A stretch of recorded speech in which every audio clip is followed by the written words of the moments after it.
That you sort of knew this was going to be a season of development for a lot of your wide receivers, just given the youth. But it seems like maybe that process is going a little slower than everybody hoped.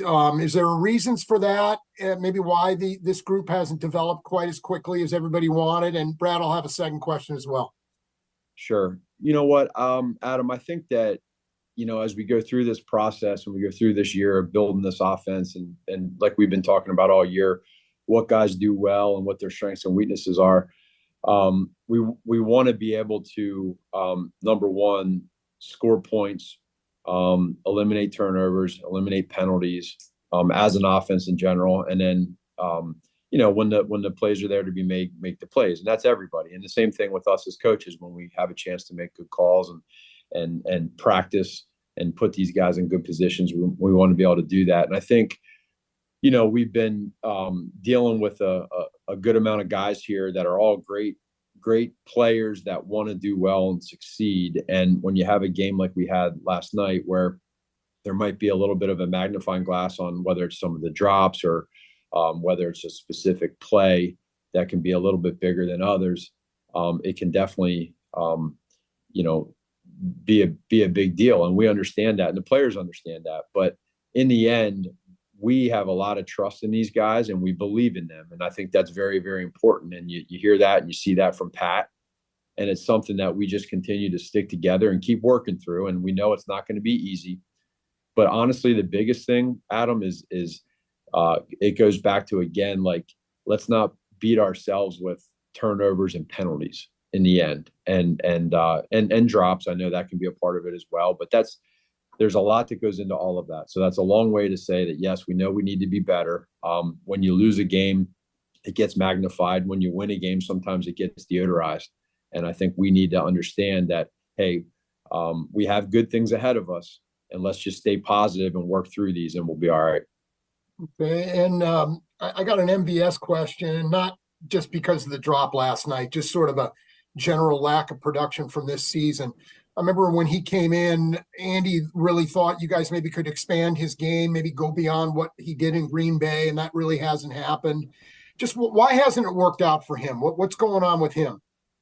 Well, there's things that go into that, and I think it's probably everybody's definition. I know we all look at the numbers and that sort of thing, but there is a lot at the same point in time, Adam. There's a lot that he does well that sometimes doesn't show up on the stat sheet. And, for instance, you look at the touchdown catch that Travis had that everybody's going to read about, and the touchdown pass from Pat and the catch by Kelsey. But a lot of reasons why that play worked was because of what MVS did.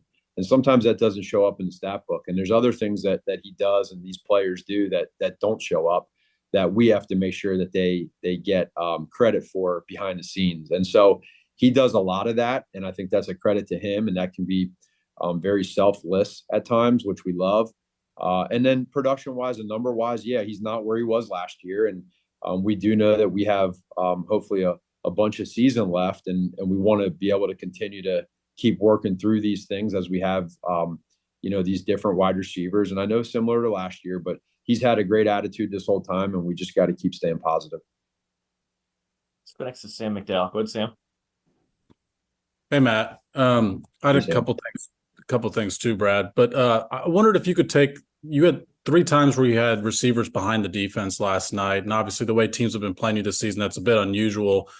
I know the last one MVS dropped, but I wonder if you could take through the first 2, one to Justin Watson, where it seemed like he was maybe running a post and Patrick threw more of a go ball, and then also the one to MVS midway through the third quarter, just what you saw in those 2 plays. Yeah, well, the one to J Watt, I think it was just a little bit of a landmark deal where they're just working through different releases that you can get versus the DB, and then obviously the throw, and they were just off on that. And it's just sometimes that happens again when you miss those, when you're not getting the opportunities or the shots that we're having. Those, again, when you miss those, get a little bit magnified. So we understand that. We got to connect on those when we get a chance to hit those. And J Watt, got by them, and Pat saw that, and just making sure we work on our landmarks and where we want to be. That was that one. And then the one you're talking about with Quez, are you talking about the one at the end? No, I'm talking about the one midway through the third quarter where he's down on, I guess it's the east sideline. It looks like he's more bending on a route, a corner route towards the sideline about the Oh 20. yeah. Again, there's different angles as you run these routes, and you got to give credit to the Eagles on how they play, certain routes, and it's never going to be perfect. And I think probably when you're not getting these shots that we haven't had over the years, when you do get an opportunity to take them and get them, you want to be able to connect on them, and we just didn't. And I think that's probably the easiest answer. So we just have to make sure we stick together and keep working those type of routes. And we hit one to J Watt there when they went cover zero by our sideline on a similar type throw, and we connected on that one. So we're so used to seeing a lot of those connections, and I think right now these guys, the care is there, and we just got to make sure we keep working it and keep working the timing and the element of everything that goes into it. And the last one I had was about Rashid. I mean, I know earlier in the season, I think it was the preseason where Brett said he was more of a package player to open the season as you guys were trying to get him educated on the full offense. Is he still that, or like is his playing time still affected by putting him in the strengths of what he knows right now? Not necessarily. I think he's done a good job of being able to show us that he can do more. And taking the time throughout the week to understand certain route concepts. We know what he can do with the football in his hand. We saw that yesterday a few times, and he's a physical runner and he has strong hands. Now it's I think you're noticing that some of his snaps are going up slightly as far as his percentages of snaps. And we want to continue to do that. That's the part of development that in the trust factor, which is real.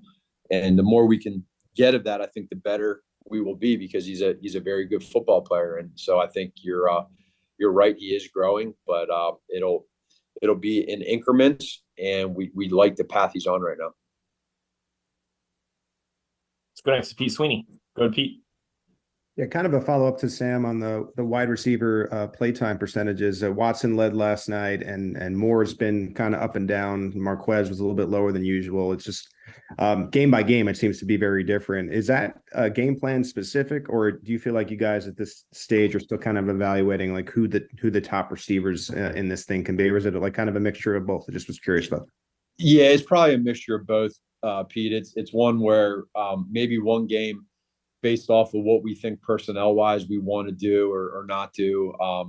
And that can be whether we're in 13 personnel, 12 personnel, 11 personnel, whether we decide we want to throw the ball or run the ball. All of that kind of goes into it. We take a strong look at that every week, where we're putting guys. And it would be, it's certainly a little easier to do when you have less guys, because it's those 3 or 4 guys. We have a few more guys that are a part of our wide receiver room. And so there's a little balance in the juggling act, on top of the, hey, if somebody gets hurt, or if we, for whatever, someone just ran a deep route and now it's 3rd and 10 and they were in for this next route, but they ran 2 deep routes in a row, the next guy's up. So it's impossible to be perfect with all of that, but I think you'll probably see throughout the season, there's probably a little bit of a fluctuation in all the guys. Got time for a couple more. We'll go Jesse and then Karen. Go ahead, Jesse.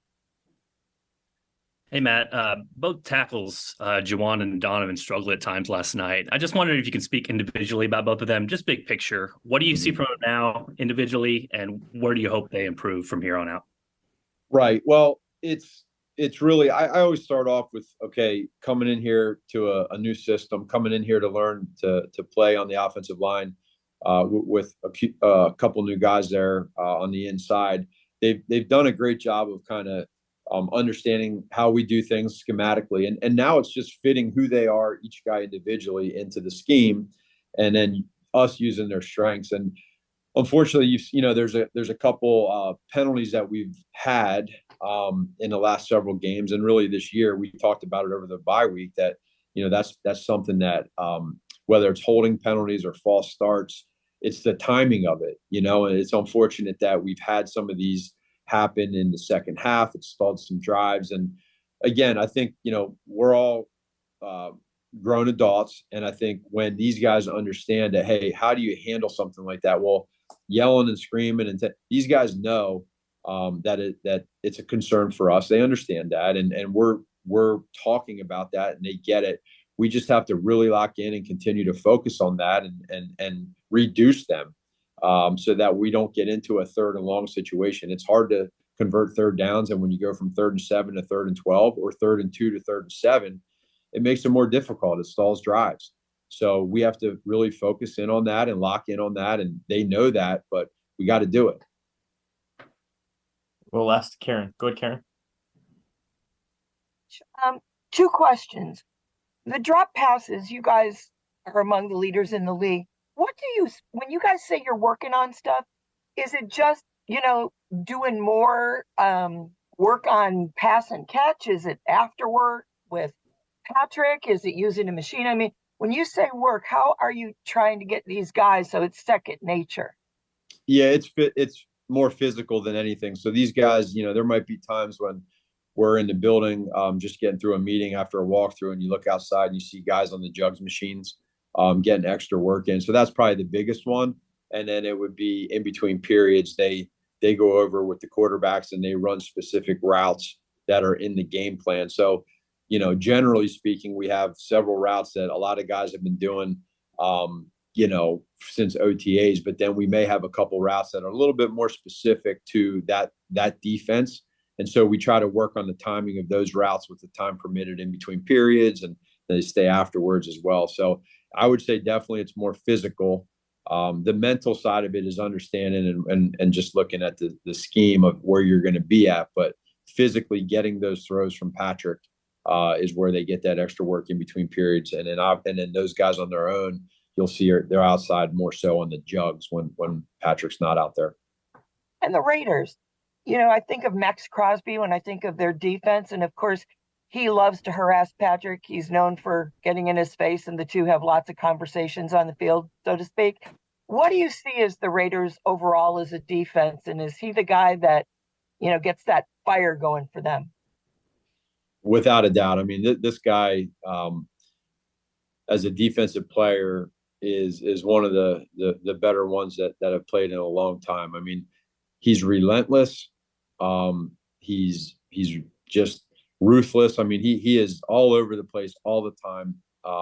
You have to know where he's at, and you have to respect that when you have a good football player like that. And when you're on the defensive line and you're as agile, long, lengthy, you have a high motor, you're smart, you're tough, like all that stuff that goes into play is a reason why, he'll be in the mention of one of the best defensive players in this game this year and for years to come. So a lot of respect for him. And I think too, to your question, is it's a mutual respect as much as some of the trash talking that goes on in the physicality between Patrick and Max. There's a mutual respect for each other. And when you have two really good football players that are competing at the highest level on every single play, I mean, this guy doesn't come off the field.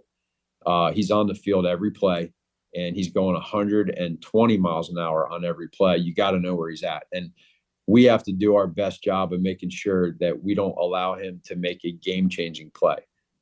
He's going to make plays. That's what he does. But we have to make sure we don't let him make a game-changing play.